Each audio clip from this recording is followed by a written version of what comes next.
Noong 2020, matatanda ang sumabog ang Bulkang Taal, kung saan ang bayan ng Tanawan kasama sa mga napuruhan. Ang ilang kabayo na naiwan noon sa Taal, eto na ang itsura ngayon. Malalakas, malalusog, at nakikisalamuha na ulit sa mga turista. Binisita namin ang ilan sa kanila. Kuya, bakit ang lalambing ng mga kabayo nyo? Parang aso. Sanay po yan doon sa kasi pinasakayan ko yan dito. Apo. Ang horse ride. Ay sanay sa mga taong mga namamasyal dyan. Ay, sus. Gano'n. So tama po ba nakuha nyo po sila sa Vulcan. Bulkan? Opo. Kumbaga parang running wild na lang tapos nun parang sinalba nyo na lang po. Sinalba na lang po. Ay, very good naman yung tatay. Ay, sus, hindi kasi siya naiiwan. Iuwi ko yan. Kanya nga. Kasya ba sa van yan? Ano po ba kinakain nila? Oo nga, gusto kong malaman. Sa umaga po, pinainom namin yan ng trigo. Tapos sa tanghali, papakainin sa bukid. Okay. Bago sa hapon, painimin ulit. Kaya Tino, curious naman, paano natutulog mga kabayo? Bali po, Diba? Kasi pikit lang, nakapikit na, pero nakatayo. Ganyan Nakatungo. Talaga?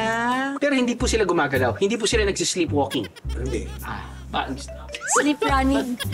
sleep galloping. Sleep galloping. Marunong maglinis ng sarili o mag-self-cleaning ang mga kabayo. Pero si Kuya Tino, may ginagawa raw para mas mag-groom ang mga alaga niya. Ano pa yung ginagawa nyo kanina? Bali po, binabrush ko siya Opo. para ang mga kapal na balahibo ay madala ng brush. Tapos, uulitan po natin itong pisnit para kuminis ang balahibo.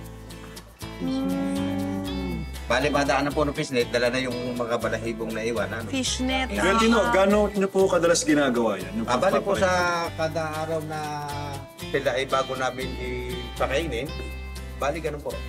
Inaano po namin siya. Well-maintained pala tong mga horsey na to.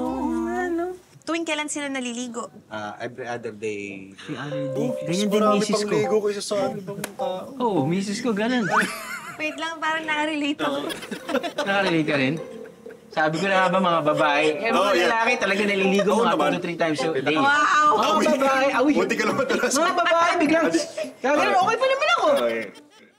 Kapag tagulan, mas matagal ang agwat ng pagpapaligo sa mga kabayo. Pero madalas daw ay may grooming session pa rin sila. Brush up siya, no? Yung hairstyle niya eh. Pababa, pa ganito. Balahibo doon ng baba. Ganito, tama ba ito? Ginagawa ko, Tino. Gusto mo to, Whitey, no? Anong hairstyle gusto mo, Whitey? Ay, hindi. Gagawa natin siya ng hairstyle. Kailangan meron siyang hairstyle. Kimpi. Kaya hindi ka ba natatakot kapag kunyari, di ba sumisipa yung mga kabayo? Ganun po kung ganun kabayo. Noong una, yung ilipan niyang galing bulkan ganun. Aggressive pa sila. Aggressive po talaga. Paano nyo sila napatingin? Paano sila naging ganito? Kasi bali po araw-araw may paliliguan, no? Ganun talaga mga babae, no? Ligo lang kailangan Ligo para lang. Yo! May kaibigan ako sa hirap pangalan eh. Medyo masungit sa umaga. Alam mo pag naligo siya o hindi. Fun fact, never pa ako nakapag-horseback ride. Ever. Weh!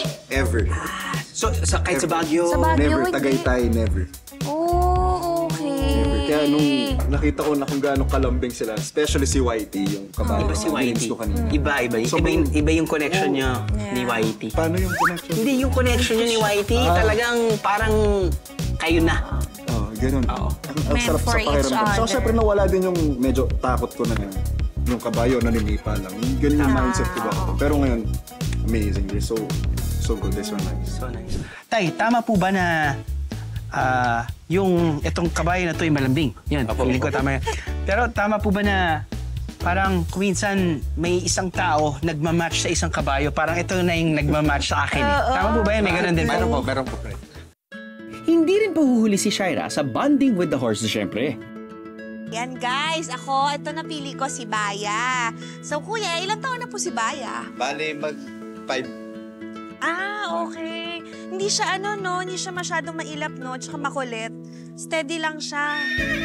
Okay. Iba-iba rin talaga ng ng personality ang mga kabayo. Kanina may nilapitan ako, lumayo siya sa akin. Tapos eto si Whitey, napansin ko kanya siya yung lumalapit sa tao.